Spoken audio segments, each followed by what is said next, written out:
Hi, this is Debbie Lacken from Kids Around Dogs. With my family, we watched the new Frankenstein. It's on Netflix and it's directed by Guillermo del Toro with great casting, with Jacob Elordi as the monster Frankenstein. The guy is like naturally freakishly tall, so perfect casting there.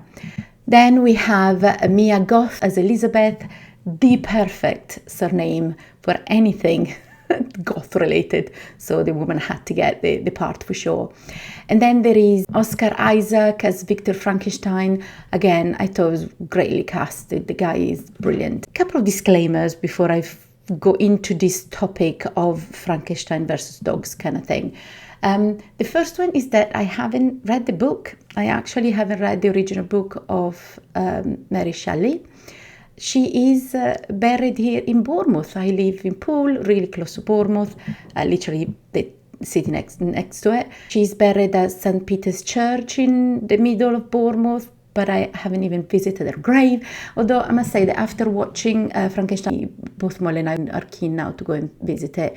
I think my husband Gary was already all into that, so we will soon visit her grave. The funny story about Frankenstein, well, not funny, but more like a fun fact in a way, is that apparently Mary Shelley was on holiday in Switzerland in Geneva with her husband, and one of their friends was Lord Byron, and they had some kind of competition on writing a scary story or a scary poem. So Frankenstein was born from this friendly competition they had, and then Mary Shelley kind of elaborated on that and created great characters and great stories. The movie that is on Netflix at the moment is a 15, so please do not watch it with your little ones because it's really not appropriate.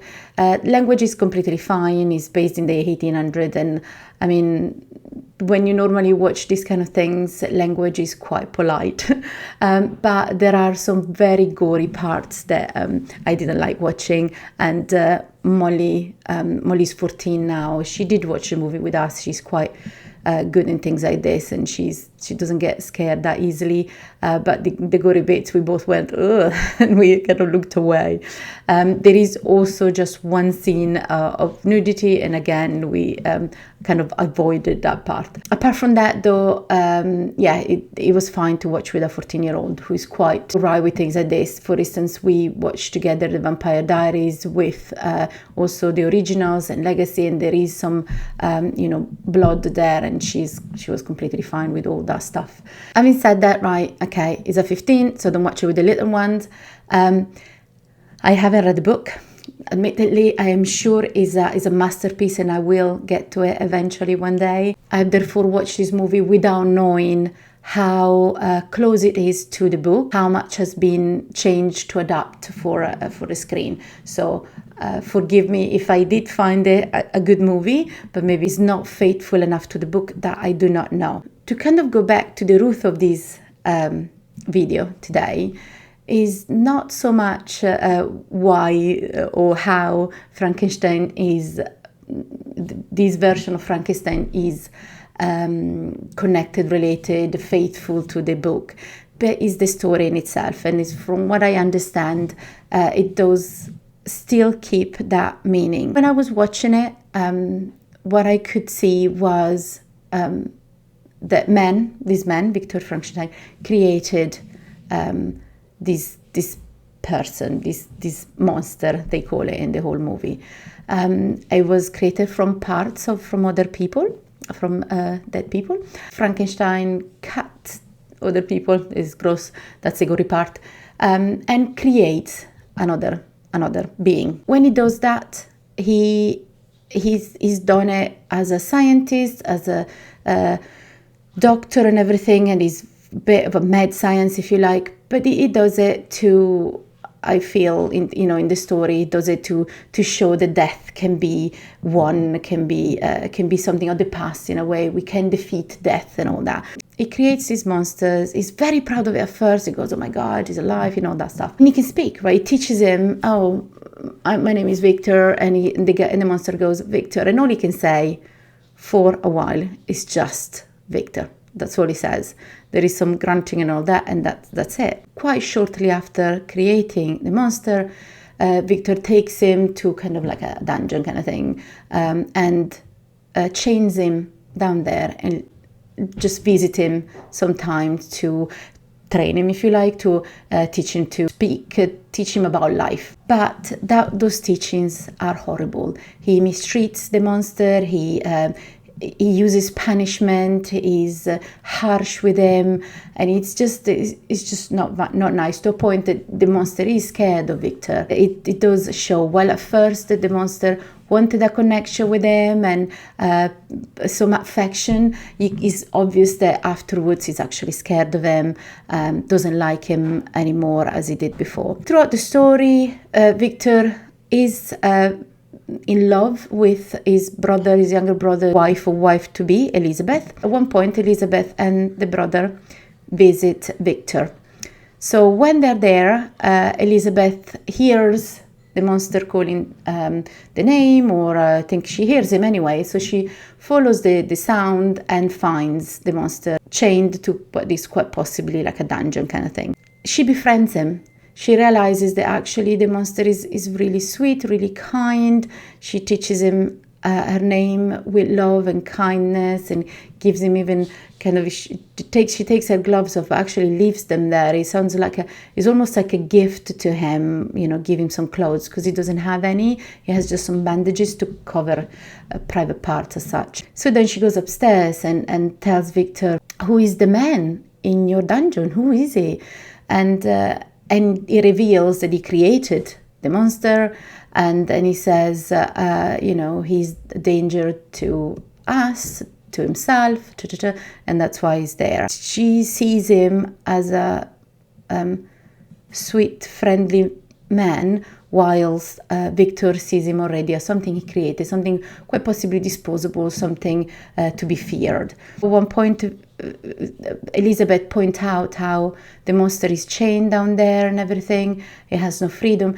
And Victor says, oh, he doesn't know any better. And she says, but you do. And I think that's super powerful, because with dogs, I found that relation as well. Humans have created dogs, right? While we're still probably quite uncertain about a lot of things on the evolution of dogs, we know that these dogs are man-made. And as time moved on as well, we realized just how much man-made the dogs are. That's why we have breeds of dogs that are deformed. They have so many health issues, but they look cute, so that's all that matters. So effectively, dogs can relate to Frankenstein because they are man-made. And then what happened? Men created dogs and just used them for what they wanted them. Most of the training dogs had throughout the centuries and millennia were quite possibly punitive. We obviously don't know what, 10,000 years ago, how 10,000 years ago my ascendant trained dogs, but I can see how evolving from punitive training or balance training to force-free training is proven very difficult, and we are in 2025. I can only imagine that years ago it must have been even worse than it is now. So punitive methods were very likely used on dogs to train them to work for the humans, to do what humans wanted them to do. This is the same thing that Victor was doing to the monster, punitive training, to get him to do what he wanted to do.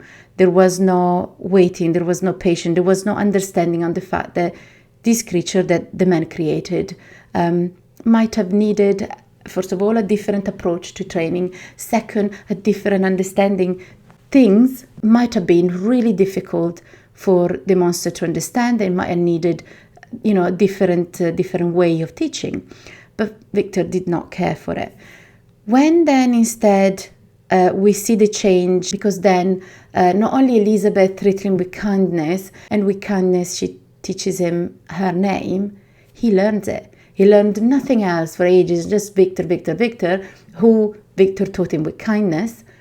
When then Elizabeth teaches her name, the monster remembers it because it was taught with kindness and affection there. Yeah, another powerful thing. And then throughout a big fire and everything that Victor started because he wanted to kill the monster, the monster escapes and finds a place to be. In this place, he befriends an old man, and this old man again shows him kindness and friendliness and teaches him to read and to speak and everything. And again, it shows how kindness, patience, and understanding for the limitation of another creature can go really a long way with training, with teaching, with education. But just in case you haven't read the book and you haven't watched the movie yet, I don't want to ruin stuff for you, so I'm not going to spoil, too much of the ending or on anything.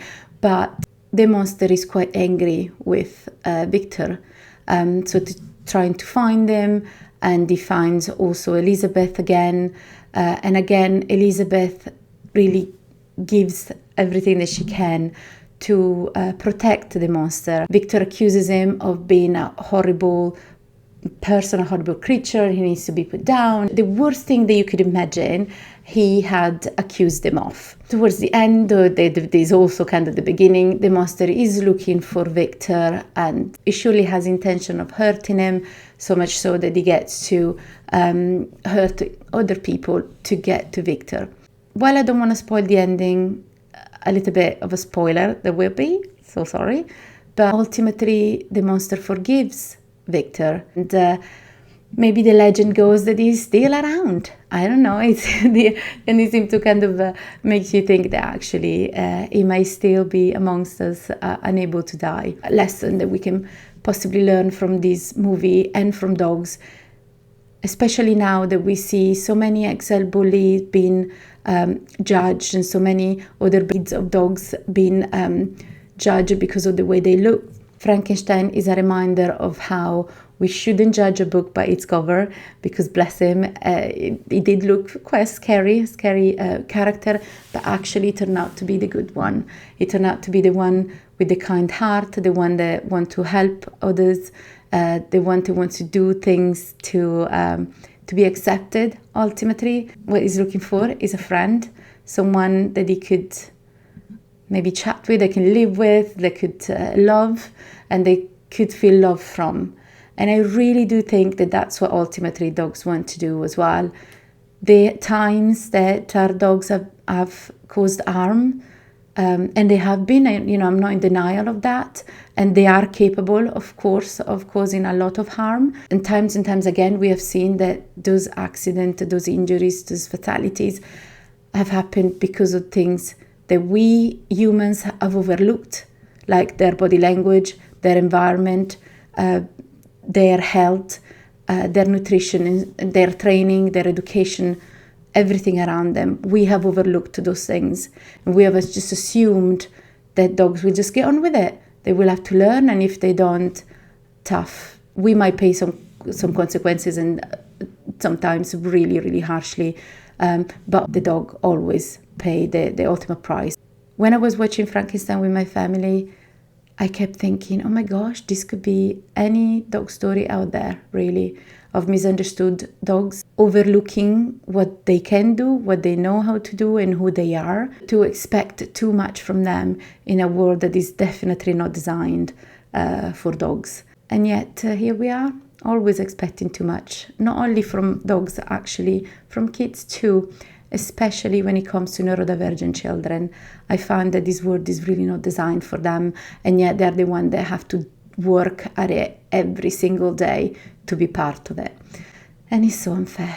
I really hope that you watch Frankenstein. Again, it's a 15, be mindful of that. Let me know in the comment if you watched it, if you thought the same thing, if you felt the same way about dogs and how they relate to Frankenstein. If you like this video, please subscribe to the Cat Kids Around Dogs channel. I would really appreciate it.